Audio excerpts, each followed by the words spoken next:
بسم اللہ الرحمن الرحیم۔ اللہم صلی علی سیدنا و مولانا محمد و علی آلہ و اصحابہ و بارک وسلم۔ تمام اہل اسلام کو السلام علیکم۔ میرے عزیزو، درود پاک وہ عمل ہے جو اپنے پڑھنے والے کے لیے بے تحاشا انعامات و اکرامات کا ذریعہ ہونے کے ساتھ ساتھ نبی کریم صلی اللہ علیہ وآلہ وسلم کا قرب، اللہ تعالیٰ کی خوشنودی حاصل کرنے کا ذریعہ ہے۔ میرے دوستو، آج کی اس ویڈیو میں آپ یہ جان کر خوش ہوں گے کہ جو لوگ نبی کریم صلی اللہ علیہ وآلہ وسلم کی بارگاہ میں درود پاک پڑھتے ہیں، اللہ تعالیٰ ان کو کتنا زیادہ اجر دے گا۔ درود پاک کے اجر اور ثواب کے بارے میں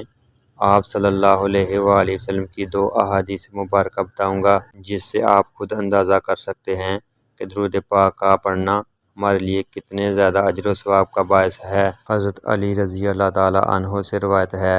کہ رسول اللہ صلی اللہ علیہ وآلہ وسلم نے ارشاد فرمایا، جو شخص مجھ پر ایک بار درود پاک پڑھے، اس کے لیے اللہ تعالیٰ ایک رات اجر لکھتا ہے، اور یہ ایک رات احد پہاڑ جتنا ہے۔ میرے عزیزو، احد پہاڑ ایک اتنا بڑا پہاڑ ہے، اگر اس کی اونچائی، بلندی اور چوڑائی کو دیکھا جائے اور اس کے وزن کو ناپنے کی کوشش کی جائے تو انسانی بس کی بات نہیں۔ تو میرے عزیزو، صرف ایک دفعہ آپ صلی اللہ علیہ وآلہ وسلم پر درود پاک پڑھنے کا اجر و ثواب اتنا زیادہ ہے۔ اگر ہم نبی کریم صلی اللہ علیہ وآلہ وسلم کی حدیث مبارکہ پر عمل کرتے ہوئے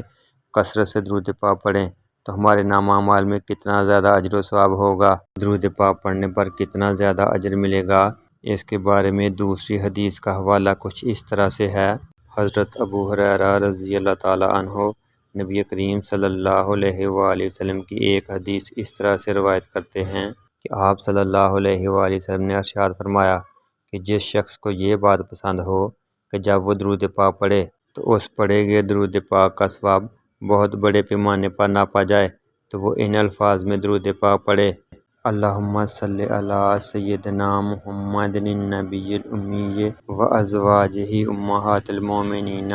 و ذریاتہ و اہل بیتہ کما صلیت علی ابراہیم و علی آل ابراہیم انک حمید مجید۔ ترجمہ: اے اللہ، درود نازل فرما نبی اکرم سیدنا محمد صلی اللہ علیہ وآلہ وسلم اور آپ صلی اللہ علیہ وآلہ وسلم کے ازواج مطہرات پر جو سارے مسلمانوں کی مائیں ہیں، اور آپ صلی اللہ علیہ وآلہ وسلم کی ذریات اور اہل بیت پر، جیسا کہ تو نے سیدنا حضرت ابراہیم علیہ السلام اور ان کی آل پر درود بھیجا، بے شک تو پاک ہے، تعریف کیا گیا بزرگ ہے۔ درود پاک کا اجر و ثواب اتنا زیادہ ہے کہ قیامت والے دن نبی کریم صلی اللہ علیہ وآلہ وسلم اپنے گناہ گار امتی کے گناہوں کے بدلے میں آپ صلی اللہ علیہ وآلہ وسلم کی بارگاہ میں